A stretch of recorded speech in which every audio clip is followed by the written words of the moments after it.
Hello and welcome to another edition of It's Your City. I'm Bob Crowell and I have the honor and privilege of being the mayor of the greatest city in Nevada, our very own capital, Carson City. As you know, every now and then I'll spend a couple minutes on It's Your City to talk about what happened at the last board meeting. And this last board meeting was probably it was an all-day meeting, but it also encompassed a good block of time as we sat as the Board of Health. So let me talk a little bit about what happened, some of the agenda items, if you didn't have to catch it on when it was being conducted live. Talk about a few items that were there. First, let me just say that we voted unanimously to expand and reappoint and appoint members of the 9/11 Surcharge Committee. The committee had been previously made up of 5 members. The board asked that be expanded to 7 members to accommodate the quality of individuals that we had applying for that job. And in that regard, let me say that we had the pleasure of reappointing Ann Keast, who is the current chairman of the 9/11 Surcharge Committee, to another term. And then Tina Peterson, who is an AT&T employee, who fills the bill as a statutory bill as well, again to the Surcharge Committee Commission. And then we appointed 3 new members. That would be Denise Stewart, Denise Bauer, and Wendy Talavera. The latter 3 individuals all perform service in dispatch centers, 2 of them in the Carson City Dispatch and 1 in the State Dispatch Center. So they're intimately aware of what 9/11 means and what its importance is. And the importance of the committee will be even more apparent as we go through upgrading the communication system for 9/11 and other dispatch areas to improve cross-communication between agencies and jurisdictions. So I want to say thanks to all 5 of those people, members of the commission, for their service to Carson City and making Carson City a better place to live. Also yesterday, we made a change to our city ordinances by deleting the Code of Ethics. And you might say, well, what are you doing deleting the Code of Ethics? Don't you guys live by a Code of Ethics? Well, yes, we do. And the bottom line reason is that Carson City's Code of Ethics had been outpaced and was outdated when you look at the state law on ethics, which state law takes precedence over local law. The state law was actually more stringent than the local ordinance, and so the board had appointed a committee to study the Carson City Code of Ethics that had been in place for some period of time to determine whether or not it was indeed still necessary or whether it needed to be tweaked.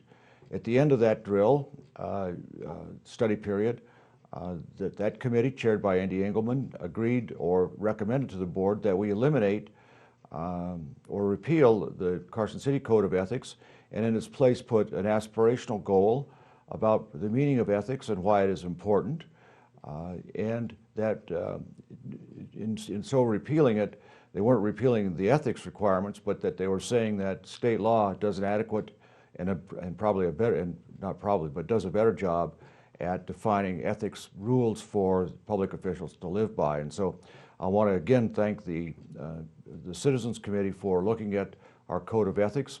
And I think that the board, our board as well, and I think it was recommended by the committee, the study committee as well, that we're going to have blown up the aspirational goal on ethics and have that prominently displayed in the Carson City hearing room, the CR room, where we normally hold board meetings and where all of our other boards hold their meetings as well, generally. So even though that sounds like it's a big change, it is a change, but it is a change for making our ethics laws even stronger without confusing them by what may be lesser appropriate city and county codes. The board also voted to put on the 2014 ballot the concept of ward voting. The concept that the board put forward, is asking to be put on the 2014 ballot is one where it's called ward elections. Some would quibble with that term, but this method would say Board of Supervisors run in their ward. And the top two who come out of that ward election then run at large at the city level at large. That will be on the 2014 ballot. The issue is, the last time that Carson City had ward voting on its plate was, I think, maybe 22 years ago now. And actually the vote came out exactly tied, if you can believe that. It was a tie vote. So it's time for us to take another look, and if we don't take another look, I'm here to say, and I watched what the legislature did. They're going to force us to do what they think is best in their infinite wisdom, which is, quite frankly, not always in concert with what is most appropriate for local government. And I will tell you that it's my opinion, maybe not shared by others, that during the last legislative session there was an attempt by the legislature to impose a ward voting standard on Carson City that might be applicable for larger jurisdictions, and I say might, I don't know that, but certainly not for smaller communities such as the size of Carson City. That bill at the legislature was vetoed by the governor. But the representation was made by Carson City during the legislature that we would have a public vote at the next general election, and so that's what's going to be going on in 2014 at the general election.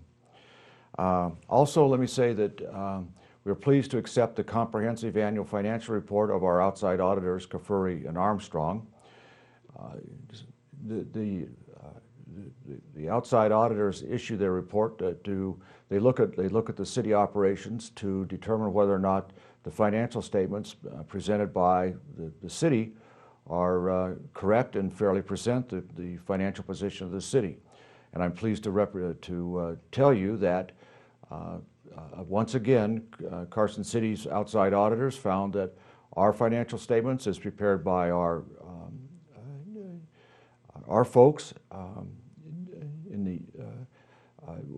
did indeed fairly present in all material respects the financial condition or financial position of the city. That's a good thing. They also found, as part of that, our internal controls were satisfactory for a community our size, which is also a good thing. And I should say that they did find two instances of weaknesses that were significant, but in their words, not material. One of those, and both of them dealt with the failure to timely augment the budget. One was dealt with workman's compensation, where the level of claims in 2013 exceeded our expectations, and we failed to timely make a request to augment the budget for some $223,000.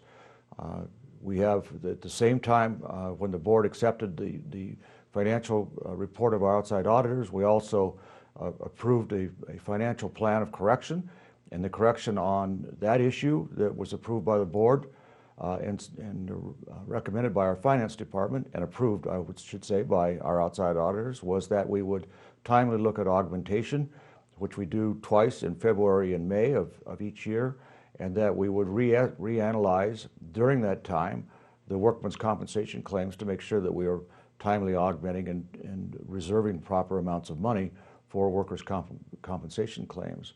About the same thing happened with respect to our sewer fund relating to a depreciation expense. A lot more projects were closed than were expected when we originally did the budget, increasing the depreciation expense, I think, by I think $100,000 or $200,000, and we should have augmented our budgets to include that. And so the plan of correction for that is, again, to review all the items placed into service in all of our funds, and in particular the sewer fund, to make sure that we are one, tracking our depreciation expense, and two, timely making a request to augment the budget in order to so that we're not paying things outside of the budget or paying them in a timely manner. But on top of that, and it's not unusual for small weaknesses to occur. such as that. I mean, since I've been mayor, I think, you know, and when I was on the school board, you routinely see minor amounts. What you're looking for is to make sure that your financial statements fairly present in all material ways the condition of your community, which this external audit report said it did. I'm also pleased to say that our finance department received the comprehensive, I should read this, a certificate of achievement for excellence in financial reporting. And they've gotten that, I think, every year since I've been mayor, and probably before that, which is a big step for, not a big step, but it is a good compliment to the credibility and the competence of our finance folks in Carson City, and you have a reason to be proud of them for that. You also have a reason to be proud of them because obviously, you know, with the budget cuts and things that we've done over the years, they're doing more with less, as most everyone, and that still, under those circumstances, they're still, one, gaining awards, and two, our financial statements are done correctly. Finally, later in the afternoon, on this last Thursday, the board unanimously recommended to put forth a plan of expenditure for the potential use of an 8-cent sales tax for infrastructure investments in our community. Those infrastructure investments would be the multi-purpose athletic center, a new animal shelter, in the east, west, south corridors, as well as the downtown corridor. Those would all be included as potential infrastructure investments using the 8-cent sales tax that we have available to us. That was unanimously approved. I don't know how, you know, the vote was not at this time to go up or down on the tax. It was to go up or down on whether we should have a public hearing on a plan of expenditure for that 8-cent. But but you should know that that hearing will be held, and that all 5 board members supported going to a public hearing on it. So there will be a public hearing on that plan of expenditure on February 20th of 2014, and additionally there will be 1, 2, and maybe more public hearings outside of the hearing room of the Board of Supervisors to go over that plan of expenditure. And I should say that from the hearing room perspective, nearly all of public testimony was that the items in the infrastructure projects that were considered under this plan of improvement were all appropriate for Carson City to move Carson City forward, particularly with the potential completion of the bypass, and that they were an appropriate investment for the 8-cent sales tax increase. I'd encourage you to look for those public hearings, and if you're interested, attend the public hearing on a plan of expenditure that again will occur in February 20th of next year. I also want to say a hearty thanks to the members of the public who have appeared before our board on issues such as this, and in particular those who appeared this last Thursday.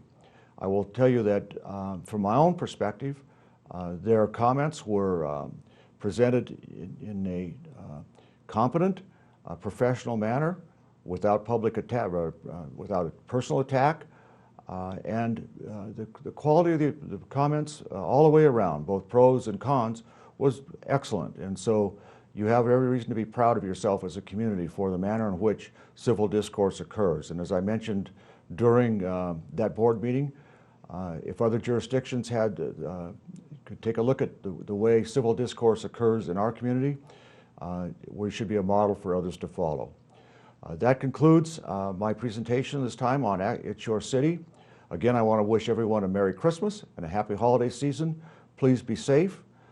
Please take a moment also to maybe check in on your neighbor to see if they need help, to check in on someone who you know is perhaps less fortunate, and to keep in our minds and thoughts at all times those men and women of our service who we send in harm's way to protect our American way of life, who will be spending Christmas in faraway lands where life is uncertain at best, and where life can change in the blink of an eye. So we want to keep them in our minds as we go through this holiday season. Again, thank you very much thanks to each and every one of you for what you do to make Carson City a better place to live, work, and play. Thank you.